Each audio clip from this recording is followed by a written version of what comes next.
सच के संघर्ष की इस लड़ाई में वो, अगर मैं इस मंच के तजर्बे को गिनूं तो शायद भारत की जंग आज़ादी का जो कांग्रेस का इतिहास है 136 साल का, ये तजर्बा उसके बराबर है। और सार्वजनिक जीवन में जो लंबा तजर्बा प्रशासनिक और संगठनात्मक पदों पर आप सबका रहा है, और इंदिरा जी, राजीव जी, श्रीमती सोनिया गांधी जी, डॉक्टर मनमोहन सिंह जी, नरसिम्हा राव जी, उन सब के साथ आप सब ने कार्य किया है लंबे अरसे तक। मैं अनुरोध करूंगा कि सच के इस संघर्ष का बिगुल बजाने आप सब यहाँ उपस्थित हैं, और मैं सबसे पहले अनुरोध करूंगा कि आप अपनी बात रखेंगे। आदरणीय गहलोत साहब से हम शुरू करेंगे। चाचा जी का ये हुक्म है। तो एविडेंस में हो, खड़गे साहब एविडेंस में है, इनसे पूछताछ हो चुकी है ईडी की, इसलिए इनका कहना है कि मेरा कुछ बोलना उचित नहीं है। ठीक नहीं, वो सीरियस नहीं लेंगे, ये ऑलरेडी बोल नहीं, ये चुके तो हैं। सीरियस लेंगे, पर आपका बोलना ठीक नहीं। आप ठीक है, देखिए हम लोग तो 3 दिन से लगातार आपके साथ में संवाद करते रहे हैं, और सारी जानकारियाँ आपको भी हो चुकी है। आप लोग मेरी कई अनुभवी बैठे हैं यहाँ पर साथी। मीडिया की भूमिका बहुत बड़ी होती है, चौथा स्तंभ कहलाता है। तो आप देख लीजिए कि जो कुछ भी देश में हो रहा है, ऐसा मुझे भी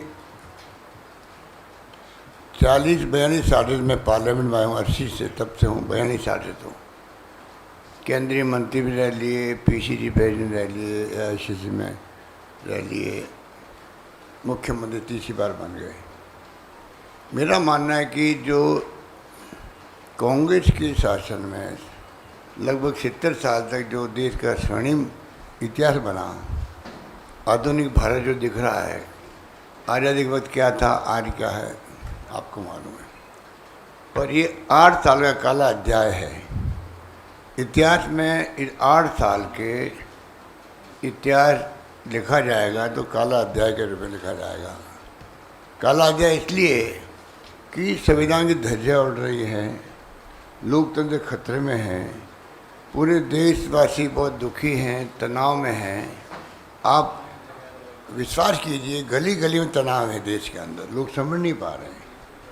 सोशल मीडिया में देखते हैं, छोटे छोटे गाँवों के अंदर भी 200, 400, 500 लोग तो आराम से आक्रोशित होकर नारे लगा रहे, चाहे वो हिंदू हो चाहे मुस्लिम हो। ऐसा माहौल विस्फोटक बन गया। इसलिए राहुल गांधी जी ने जो कहा लंदन में कि केरोसिन छिड़क दिया गया है, इस बात को मैं समझता हूँ कि हम सबको समझ जाना चाहिए उनके मायने क्या थे। और वही हो रहा है, वही हो रहा। अभी दंगे भड़के, आपने देखा रामनवमी पे 7 राज्यों में दंगे भड़क गए, एक ही ट्रेंड है सब जगह। अभी जो शुक्रवार की नमाज पढ़ी गई तो जुलूस निकले, बड़े बड़े दंगे हो गए कई जगह। ये तमाम बातें जो है देश में ऐसी स्थिति बन गई, करप्शन की तो हदें पार हो गई है। ये आरएसएस और बीजेपी के नेता लोग ईमानदार भी हैं उनके अंदर, इसमें कोई दो राय नहीं, पर बाकी लोग लूट रहे हैं देश को। करप्शन 10 गुना बढ़ गया, ज़्यादा बढ़ गया है। इन बातों पे कोई ध्यान दे नहीं रहा है। इन सब बातों से ध्यान हटाने के लिए टारगेट किसको बनाएंगे? आज देश का तमाम विपक्षी पार्टियां मान गई, देशवासी मान गए, एकमात्र राहुल गांधी है जो मोदी जी और उनकी सरकार का मुकाबला कर रहा है। अब तो जितने आप लोग लिख रहे हैं आर्टिकल, उसमें आने लग गया है एक व्यक्ति का नाम राहुल गांधी जो लगातार मुकाबला कर रहा है, और उन्हीं को मोदी जी, अमित शाह जी टारगेट बनाए हुए हैं। कोई कारण नहीं था कि आपने इस प्रकार से उनको नोटिस दिए, जबकि किले कट मामला है। आप नोटिस, आपको ये सर्कुलेट किया है सुरजेवाला जी ने, आपको भी दे देंगे, सबके लिए ओपन है वो, तो कोई छिपाने वाली बात नहीं है। हमारा खुद का अखबार 37 में शुरू किया आज़ादी की जंग के अंदर, लगभग 5,000 फ्रीडम फाइटर्स मेंबर बने उस ज़माने के अंदर। उसके बाद में की शुरुआत होती है। आज़ादी जंग में इसको एक बार बैन लगा दिया इसके ऊपर अंग्रेज़ों ने। उसके बाद में लगातार कमज़ोर होता गया और जो मीडिया के अखबार कमज़ोर हो जाते हैं। आज देखिए कितने लोगों की तनख्वाहें कम कर दी है, छटनी कर दी है प्रिंट मीडिया ने भी और आपके विजुअल मीडिया ने भी। सबको मालूम है कि देश में क्या स्थिति है मीडिया की भी। ये अखबार को हम लोगों ने मांग करी सोनिया जी से, सालों से मांग करता आ रहे हैं कि रिवाइव होना चाहिए वापस हमारा नेशनल हेराल्ड। उसका अपने ऐतिहासिक बैकग्राउंड है आज़ादी जंग का भी और बाद का भी। उसको लेके हम लोग मांग करते रहे कि रिवाइव होना चाहिए। और 100 किस्तों में 90 करोड़ रुपये दिए गए 100 किस्तों में। 2002 से मेरे ख्याल 2012 तक ऐसा कुछ है। अब बताइए 100 किस्तों में कभी 2 करोड़ के 10 करोड़ के 15 करोड़ दिए होंगे। कभी ये अखबार रिवाइव होना चाहिए। और मुझे मालूम है कि मिस्टर भार्गव थे जयपुर के अंदर, 15 साल से तनख्वाह नहीं मिल रही थी उनको, 15 साल से, तब भी वो जुड़े हुए रहे वहाँ पर। अखबार पूरी तरह चल नहीं पा रहा था। अगर हम अपने अखबार को, और जो कॉन्स्टिट्यूशन में लिखा हुआ है कि अगर कांग्रेस की पॉलिसी प्रोग्राम को कोई आगे बढ़ाएगा तो उसको कांग्रेस या कोई पॉलिटिकल पार्टी इमदाद कर सकती है। हो सकता है कि 5 जननियाँ और जो अखबार निकलते हैं बीजेपी के, इनको भी सपोर्ट करा होगा बीजेपी, हमें नहीं मालूम है, वो कर सकते हैं। इस रूप में ये अखबार को वापस रिवाइव करने का एक अटेम्प्ट किया गया। नॉन प्रॉफिटेबल कमेटी बनाई गई जिसमें 1 रुपया भी, जो डायरेक्टर है उसके अंदर, जिसमें सोनिया जी भी आती है, राहुल जी भी आते हैं, 1 रुपया भी लाभांश का ले नहीं सकते। वो कानून ही ऐसा है। लिक्विडेट भी हो जाती अगर मान लीजिए यंग इंडिया, तब भी प्रॉपर्टी एजीएल के नाम से है। 1 रुपया ले नहीं सकते, लाभांश ले नहीं सकते, वो कंपनी है। तो मनी लॉन्ड्रिंग कहाँ से आ गई? तो ये हालात अभी आपको सब मेरे साथी बताएंगे। मैं खाली आपको कहना चाहूँगा जो सिनेरियो बदला देश के अंदर वो बहुत दुर्भाग्यपूर्ण है। काले अध्याय में लिखा जाएगा देश के ये। आज मुझे बताइए, हम एआईसी में बैठे हुए हैं, पता नहीं आपको इजीली आने दिया गया होगा पुलिस वालों ने, क्योंकि आपका रिकॉर्ड होगा मीडिया का, वरना हमारा एआईसी का महामंत्री नहीं घुस सकता यहाँ पर, अधिकारी पदाधिकारी नहीं आ सकते। हिंदुस्तान के इतिहास में कभी किसी पॉलिटिकल पार्टी के हेडक्वार्टर पे जाने से रोका गया है क्या? हम अपने ऑफिस में नहीं आ सकते। ये पहली बार देख रहे हैं। तो दिल्ली में कोई आ रहे हैं बाहर से तो रास्ते में अरेस्ट कर रहे हैं। पूरा कल जाम लगा रखा था, खुद नहीं, बदनाम कांग्रेस हो गई, राहुल गांधी जी के समर्थन में एटलीस्ट जाम लग गया।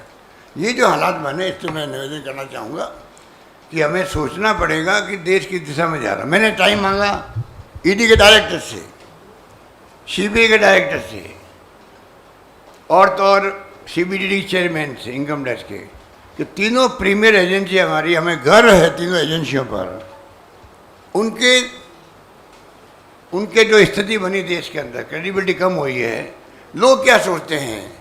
एक नागरिक के नाते, एक मुख्यमंत्री के नाते मैंने कहा मैं आपसे आगे मिलना चाहता हूँ, मैं बताऊँगा मेरी भावना क्या, देशवासी क्या सोचते मेरे हिसाब से। सुनने में क्या दिक्कत थी? पुलिस कमिश्नर से टाइम मांग रहे हैं यहाँ पर, भाई आप एआईसीसी में आने से क्यों रोक रहे हो? पुलिस कमिश्नर टाइम नहीं दे रहा है। मुझे आश्चर्य हो रहा है। कांग्रेस शासन के अंदर हमेशा जब कभी बीजेपी वाले, कोई पार्टी वाले टाइम मांगते थे, बिना कांग्रेस को पूछे हुए टाइम मिलता था। कलेक्टर हो, एसपी हो, डीजी हो या कोई भी हो, क्योंकि फैसला करना उसके हाथ में है। खाली सुनना तो है आपको खाली सुनना है। आप उसके बाद में अपनी बात पे अड़ंग रहो, कौन आपको रोक सकता है? आप सुनने के लिए तैयार नहीं हो, टाइम नहीं दे रहे हो आप लोग। ये कहाँ की प्रक्रिया भाई है? क्या हो रहा है देश के अंदर? इसलिए कहने को 1000 बातें हैं। खाली मैं इतना कहना चाहूँगा कि ईडी के जो नोटिस दिए गए हैं, ये तंग करने के लिए दिए गए, टारगेट करके दिए जा रहे हैं। और देशवासी देख रहा है, समझ रहा है, सुन रहा है। इंदिरा जी को भी जेल में डाल दिया था इन्हीं लोगों ने। आज जो सत्ता में हैं, ये भागीदार थे उस वक्त में जनता पार्टी के शासन के अंदर, नहीं भूलना चाहिए। जब मुरारी भाई देसाई बन गए थे प्राइम मिनिस्टर। इनके दबाव में मुरारी भाई देसाई को, गृह मंत्री को फैसला करना पड़ा। इंदिरा गांधी जी को निकाल दिया, पार्लियामेंट में जीती हुई थी बाई इलेक्शन, जेल भेज दिया उनको। पूरे देश के अंदर जेल भरो अभियान हुए थे उस वक्त में, हम लोग सब जेल गए थे। तो मैं निवेदन करना चाहूँगा, ये जो हरकतें कर रहे हैं ये लोग, इनके भारी पड़ेगी। जनता सब समझ चुकी है इनकी अप्रोच को, और आप देखेंगे कि ये तरीके जो है ये डेमोक्रेसी को ख़त्म कर रहे हैं। आज बुलडोजर चल रहा है एक के यहाँ पर, कहीं वो बुलडोजर और किसी के घर चल सकता है। ये कोई कानून है क्या? राज कानून का रहेगा, हम सब सुरक्षित रहेंगे। अगर कानून का राज ही खत्म हो जाएगा तो कोई सुरक्षित नहीं है। किसके यहाँ पर क्या हो जाए कोई नहीं कह सकता है। कानून है, संविधान है, उसे देश चलता है। इसलिए मेरा निवेदन यही है कि आज हम लोग जो बैठे हैं, आपको ये सभी मेरे साथी अपनी बात कहेंगे। आपको मैं निवेदन करना चाहूँगा, कल मैंने कहा एक बात कह के मैं अपनी बात समाप्त करता हूँ प्रधानमंत्री जी के लिए। प्रधानमंत्री जी, विपक्षी पार्टियाँ मांग करती है आपको देश को संबोधित करना चाहिए कि देश में शांति, भाईचारा, सद्भाव रहे, और मैं किसी कीमत पर हिंसा को बर्दाश्त नहीं करूँगा। 13 पार्टियों ने उनकी मांग करी। परसों और कल मैंने कहा कि मैं आपसे हाथ जोड़ के प्रार्थना कर रहा हूँ, मांग के अलावा, कि गली गली में जो तनाव हो गया है, गांव गांव में तनाव हो गया, वो आपको हमको नहीं मालूम है बैठे हुए कब आग लग जाए, कब कितना दुखी है। रात को सोते वक्त में चाहे हिंदू है चाहे मुसलमान है, देखते पता नहीं कल क्या होगा मेरे साथ में। अगर इतना भय है तो डेमोक्रेसी में भय होना लाजमी है क्या? तो मैं कहा आपको संबोधित करना है देशवासियों को कि मैं हिंसा को बर्दाश्त नहीं करूँगा। उसमें उनको संकोच क्यों हो रहा है? उनको, अमित शाह जी को, इस समझ के परे है। देश किस दिशा में जा रहा है किसी को नहीं मालूम, किस दिशा में जाएगा कोई नहीं कह सकता है। आरएसएस और बीजेपी जिस रूप में इनकी अप्रोच है बहुत खतरनाक है, यही मैं कहना चाहता हूँ। बहुत बहुत शुक्रिया गहलोत साहब। मैं अनुरोध करूंगा आदरणीय बघेल साहब से, सर ये थोड़ा उधर पास, कि वो अपनी बात रखेंगे, फिर मुकुल जी अपनी बात रखेंगे और फिर हम आपके सवाल लेंगे। आदरणीय पत्रकार साथियों और डायस में बैठे सभी हमारे नेतागण, आदरणीय गहलोत जी ने विस्तार से आप सबसे चर्चा की। पूरे देश में जो हालात हैं वो सबके सामने हैं। 3 दिन से हम लोग दिल्ली में हैं और पहले दिन 200 लोगों को अनुमति दी गई। कल कुछ नेताओं को ही अनुमति दी गई और आज तो हद हो गई कि हम अपने स्टाफ को भी नहीं ला सकते। ये आईसीसी में स्टाफ अंदर नहीं आ पा रहा है, ऑफिस बेयरर यहाँ ऑफिस नहीं आ पा रहे हैं। हम लोगों से कहा गया केवल 2 मुख्यमंत्री ही यहाँ आ पाएंगे और किसी को अनुमति नहीं है। तो किस प्रकार से पार्टी कार्यालय में हम लोग पहुँचे हैं ये आप सब जानते हैं। ऐसी स्थिति कभी नहीं हुई थी। राजनीतिक दल अपने पार्टी कार्यालय में पार्टी के कार्यकर्ता ना जा सके, ये हालात तो पहली बार। और ये स्थिति बनी क्यों? इसलिए कि देश में पिछले 8 वर्षों से जो कुछ हो रहा है उस सबको एक व्यक्ति लगातार केंद्र सरकार के नाकामियों पे, उनके गलत इरादों पे, उनके गलत फैसलों पे उंगली रखते चल रहा है। वो राहुल गांधी जी, चाहे भूमि अधिग्रहण बिल की वापसी का मामला हो, चाहे नोटबंदी का हो, जीएसटी का हो, चाहे वो लॉकडाउन लगाने की स्थिति हो, चाहे वैश्विक महामारी की तैयारी के संदर्भ में हो, चाहे देश में बढ़ रहे बेरोजगारी, महंगाई की बात हो, अन्नदाताओं को जो उनको मेहनत की कीमत नहीं मिल रहा हो, इन सब मामलों पे लगातार, चाहे देश के सीमा की सुरक्षा का मामला हो, यहाँ के भारत की भूमि को जिस प्रकार से कब्जा कर रहे हैं, उन सब मामलों पे लगातार राहुल जी आवाज़ बुलंद कर रहे हैं।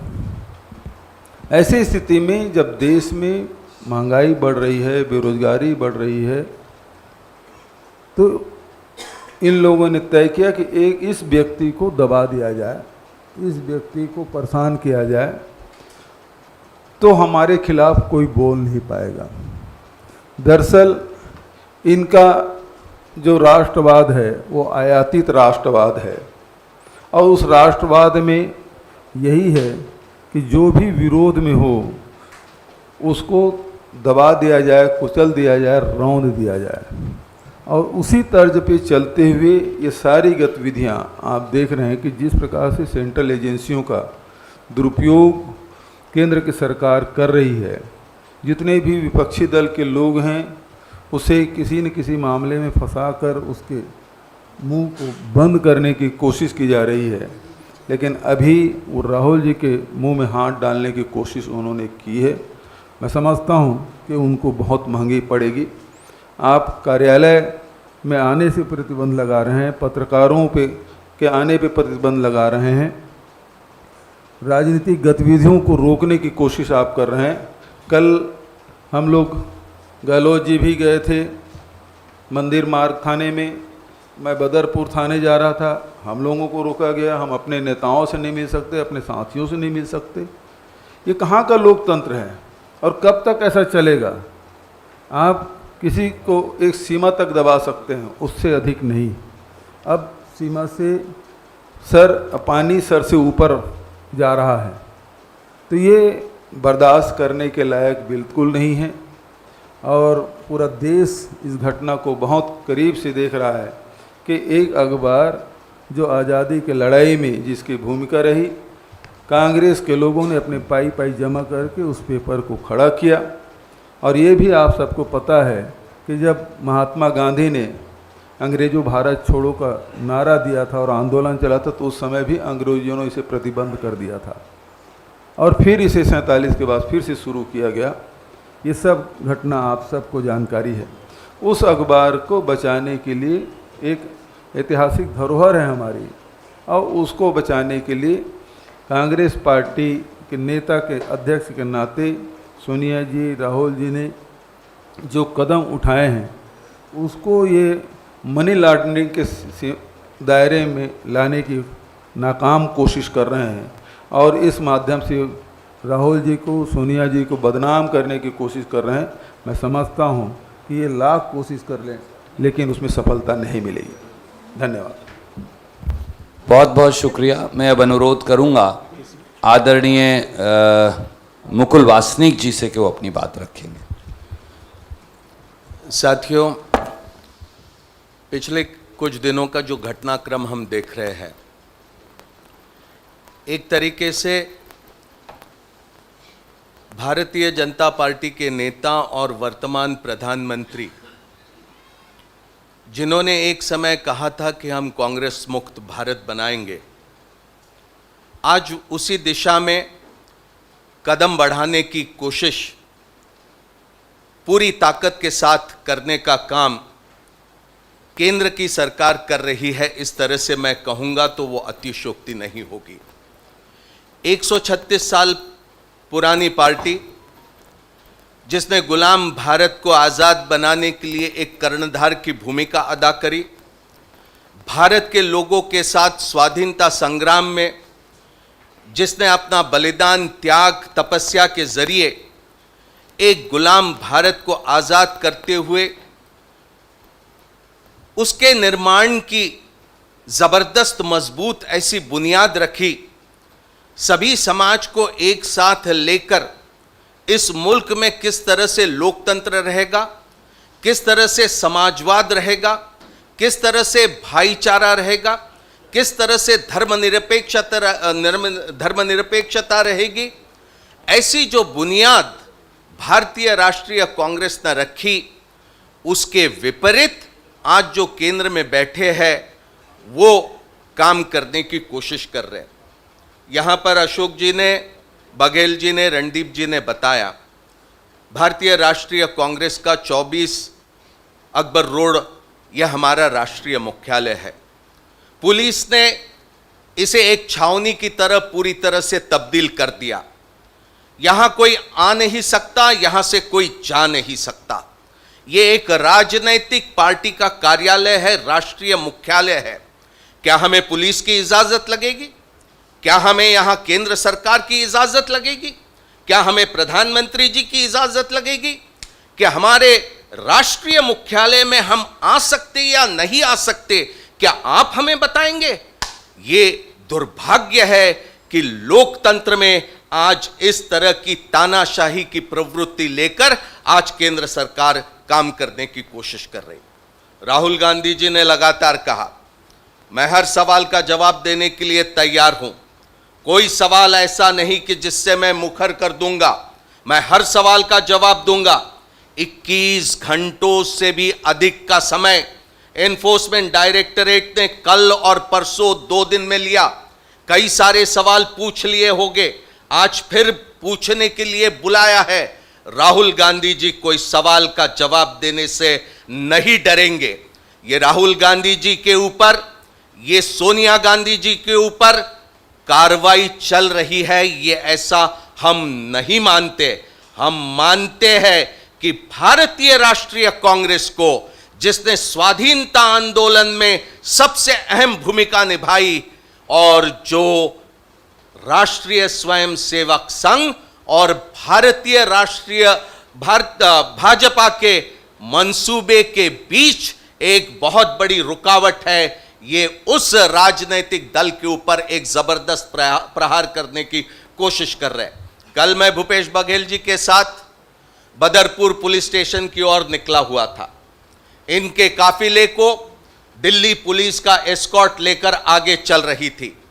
वहां पर हमारे अधीर रंजन चौधरी, लोकसभा में कांग्रेस के नेता, हमारे एआईसीसी में महामंत्री संगठन के केसी वेणुगोपाल जी और तमाम हमारे दूसरे साथी वहां बदरपुर पुलिस स्टेशन में थे।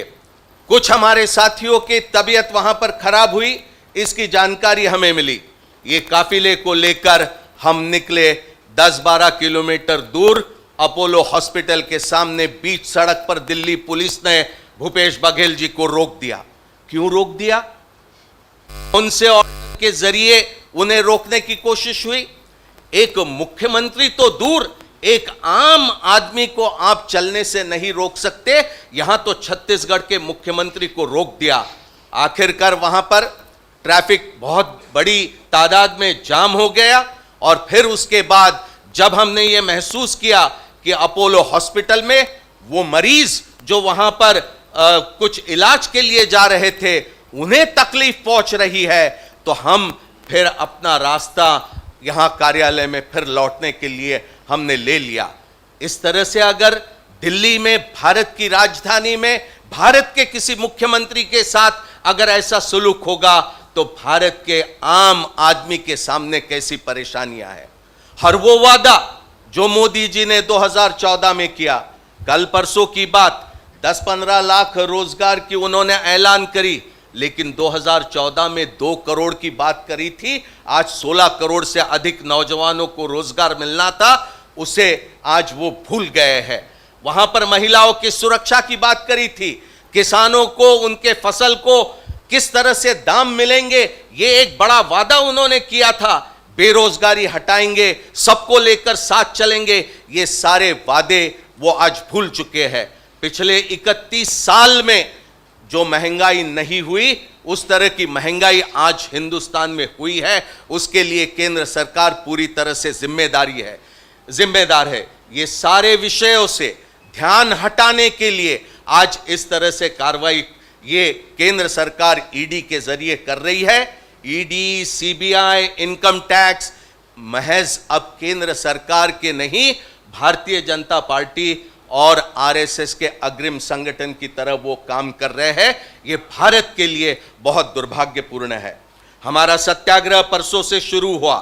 हम कानून प्रिय है, हम न्याय संगत काम करेंगे, हम शांति प्रिय है, हम कानून हाथ में लेने की कोशिश नहीं करेंगे, हम कानून किसी तरह से तोड़ने का काम नहीं करेंगे। लेकिन अगर हमारे मानव अधिकार पर, अगर संविधान के जरिए हमें जो अधिकार मिले उससे अगर हमें वंचित रखने का काम करेंगे तो मैं समझता हूं कि हमारा ये सत्याग्रह गांधी जी के रास्ते पर और प्रखर तरीके से चलते रहेगा। जो समाज में विभाजन करने की कोशिश करते, उन्हें हम कहना चाहेंगे वो विभाजन करने की कोशिश करे, लेकिन हमारा प्रयास रहेगा सारे समाज के लोगों को साथ लेकर आज जो तानाशाही की हुकूमत यहां पर देने की कोशिश कर रहे हैं उसका मुकाबला हम डट कर करेंगे, और तब तक करेंगे जब तक आज जो बनी हुई व्यवस्था है उसे हम हटाकर नहीं रखेंगे। ये सत्याग्रह आगे और मजबूती से बढ़ता जाएगा। शुक्रिया मुकुल जी। इससे पहले कि हम आपके प्रश्न लें, अजय माखन जी भी हमारे बीच में हैं। मैं उनसे भी अनुरोध करूंगा कि वो ये माइक में पास ऑन कर रहा हूं साहब।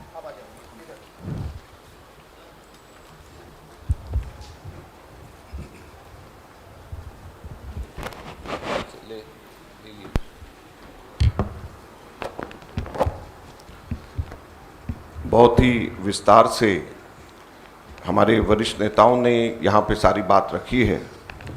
मैं केवल एक बात और जोड़ना चाहूँगा कि किसी भी लोकतंत्र के अंदर जहाँ पे शासन करने वाली राजनीतिक पार्टी का कार्य महत्वपूर्ण होता है, निर्बाध रूप से चलना होता है, उसी तरीके से उतना ही ज़रूरी लोकतंत्र को जिंदा रखने के लिए विपक्षी पार्टी को भी कार्य करते रहना उतना ही जरूरी होता है। और जिस लोकतंत्र के अंदर विपक्षी पार्टियों का कार्य को बाधित करने की कोशिश करी जाती है, जिस तरीके से हम देख रहे हैं अभी यहां पे हो रहा है, 24 अकबर रोड पूरे हिंदुस्तान के अंदर कांग्रेस के लोगों के लिए एक मंदिर के समान। यहां पर हमारा ये लोकतंत्र के मंदिर को जिस तरीके से इसके ऊपर एक तरीके से हमला किया जा रहा है, जब यहां पर छावनी के रूप में इसको तब्दील किया जा रहा है, तो मैं समझता हूं कि हिंदुस्तान का कांग्रेस का कार्यकर्ता इसको सहन नहीं करेगा और सड़क के ऊपर उतर करके लड़ेगा। मैं केंद्र सरकार को यह चेतावनी देना चाहता हूं कि लोकतंत्र को बाधित ना करें, लोकतंत्र को कार्य करने दें। और लोकतंत्र का कार्य तभी चलता है जबकि यहां पर विपक्ष पार्टी कार्य करे। विपक्ष पार्टी के कार्य को बंद करके आप लोकतंत्र को नहीं चला सकते। यही हम लोग कांग्रेस पार्टी के सभी लोग यहां पर आज कहना चाहते हैं। धन्यवाद। बहुत बहुत शुक्रिया माखन साहब। Will take question one by one. Siddharth.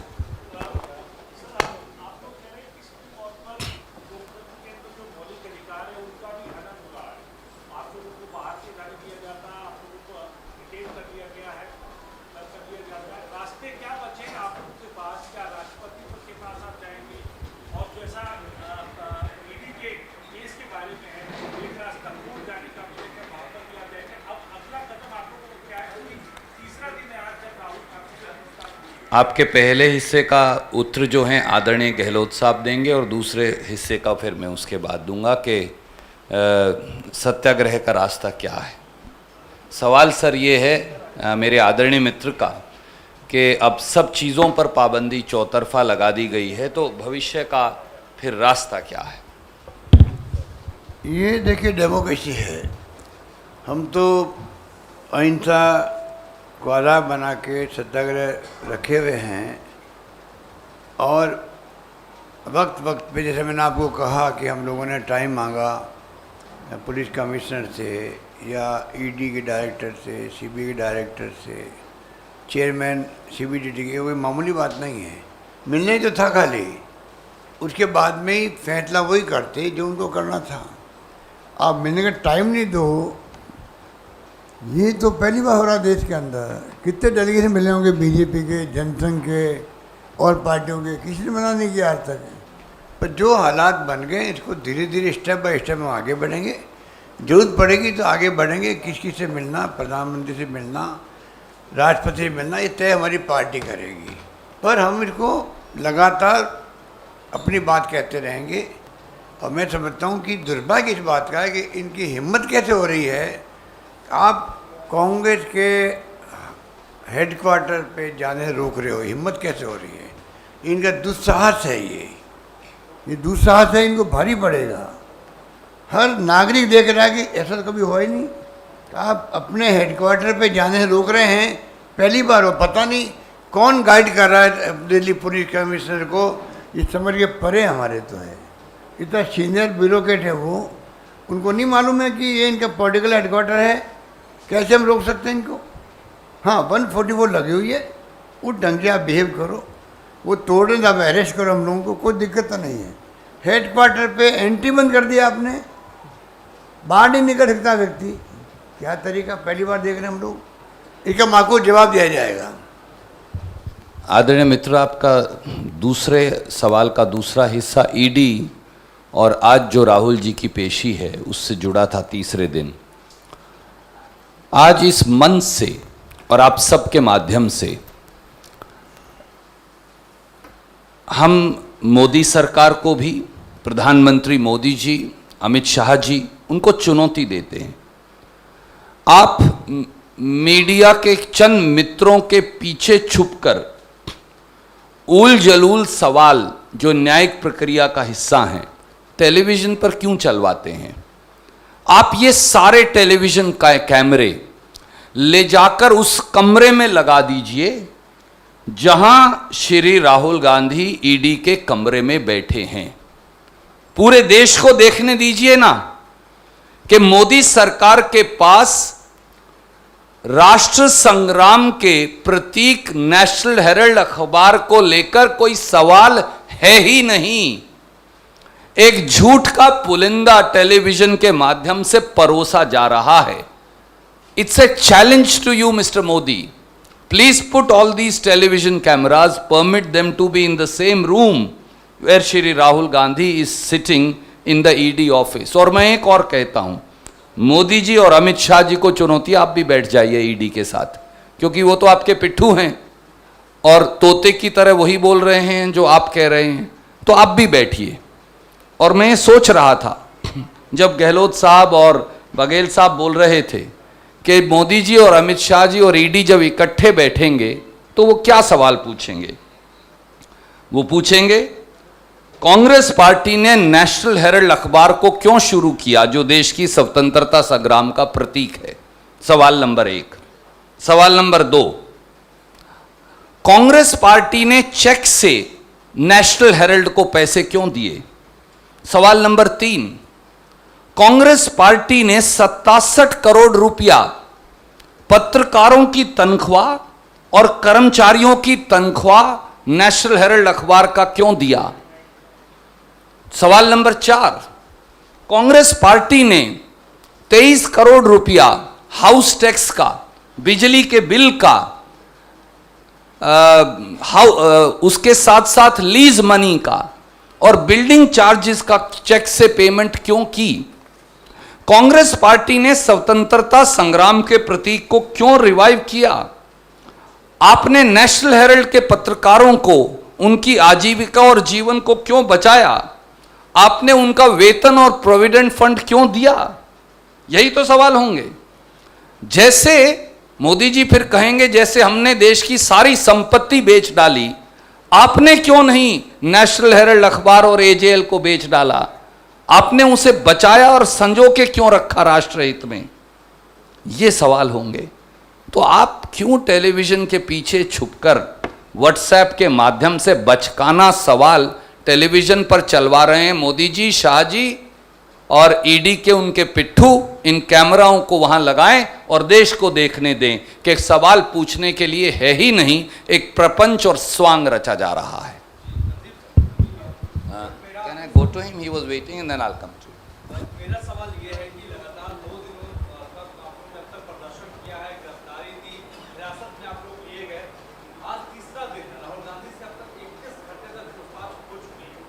तीसरे दिन की रणनीति आपकी क्या होगी कि आप किस तरीके से प्रदर्शन करेंगे और भविष्य में क्या जेल भरो आंदोलन का भी कोई कार्यक्रम है आप लोग। शक्ति सिंह गोहिल जी इस प्रश्न का जवाब देंगे, दिल्ली के हमारे जो प्रभारी सांसद हैं।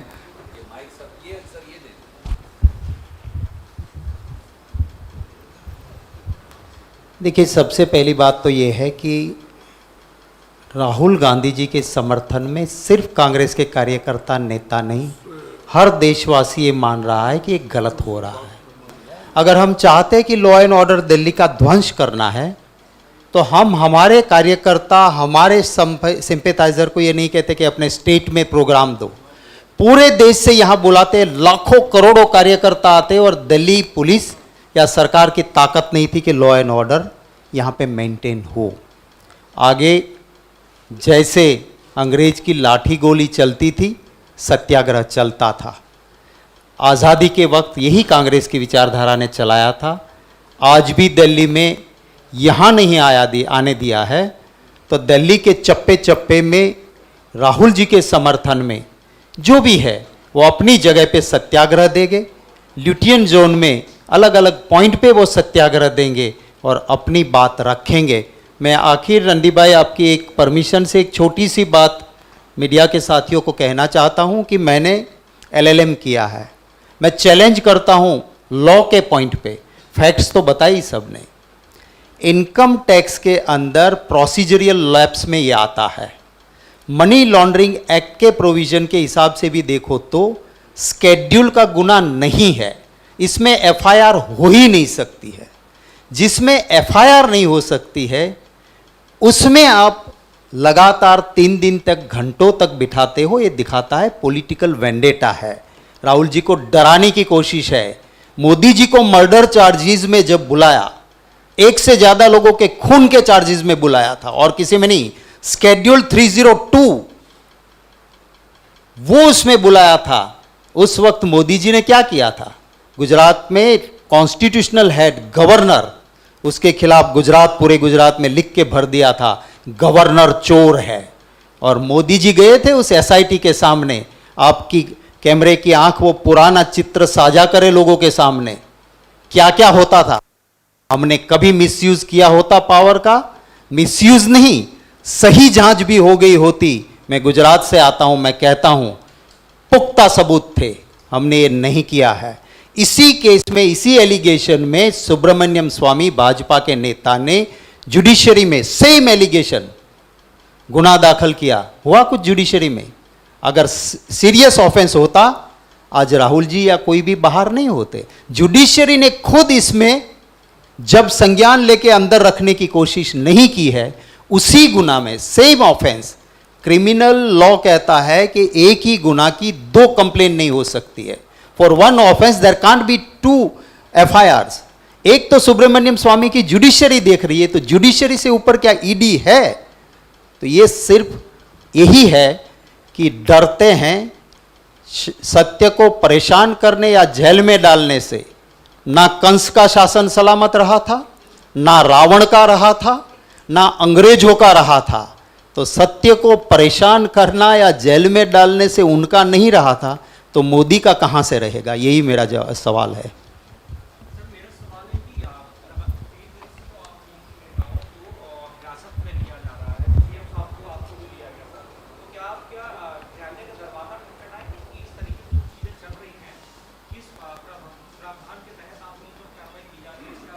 बघेल साहब। आदरणीय मित्र, ये सत्य की लड़ाई है, ये जनता की अदालत में लड़ी जाएगी। आप मुझे बताइए, किस जुर्म में आप चुने हुए 2-2 मुख्यमंत्रियों को हिरासत में ले सकते हैं? किस जुर्म में एक ऐसे मुख्यमंत्री जो हिंदुस्तान के सबसे प्रोटेक्टेड मुख्यमंत्री हैं, Z+ सिक्योरिटी वाले भूपेश बघेल जी, उनको सरे राह उनकी गाड़ियों और काफिले को सड़क पर रोककर आप उनकी सुरक्षा को खतरे में डाल सकते हैं? किस जुर्म में इस देश के सबसे वरिष्ठ मुख्यमंत्री श्री अशोक गहलोत जी को आप अखिल भारतीय कांग्रेस कमेटी के कार्यालय में बैरियरों के घेरे में गिरफ्तार कर सकते हैं? छोड़ दीजिए, जिस प्रकार से हमारे कार्यकर्ताओं, नेताओं पर जानलेवा हमला बोला गया, जिस प्रकार से सांसदों को सड़क पर घसीटा गया, पूरे देश ने देखा। एक महिला सांसद JB मात्र जी को जिस प्रकार से सड़क पर घसीटा, लाठियां मारी, जिस प्रकार से दुर्व्यवहार किया और फेंका गया, क्या ये इस देश की परंपरा और परिपाटी है? जिस प्रकार से हमारे एक और पूर्व विधायक साथी अनिल भारद्वाज जी का कल जबाड़ा तोड़ दिया गया, सारे दांत तोड़ दिए, क्या ये इस देश की परिपाटी है? संगठन महासचिव केसी वेणुगोपाल हो, प्रमोद तिवारी हो, शक्ति सिंह गोहिल जी यहां बैठे हैं, जिस प्रकार से, क्योंकि वो केवल गुजरात से आते हैं, निशाना बनाकर उनके ऊपर जो हम जानलेवा हमला हुआ, आप सब इस बात के चश्मदीद गवाह हैं। ये न्याय की लड़ाई है, ये चलती रहेगी।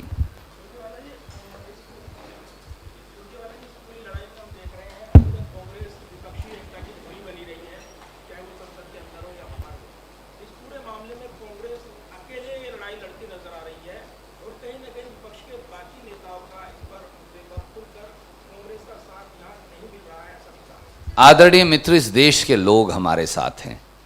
इस देश के लोगों का, कांग्रेस के करोड़ों कार्यकर्ताओं का, साधारण जनमानस जिसकी आवाज और तकलीफ श्री राहुल गांधी और कांग्रेस उठाती है, उनका आशीर्वाद हमारे साथ है।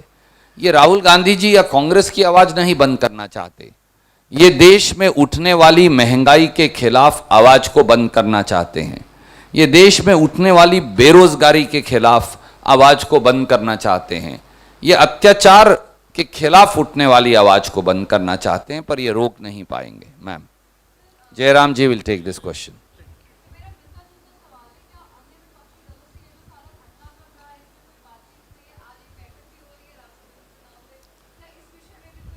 उस बैठक को इस बैठक से जोड़कर ना देखा जाए, वो एक अलग विषय है और उस पर हम बैठक के बाद आपसे चर्चा करेंगे। Last question, Arun Singh ji.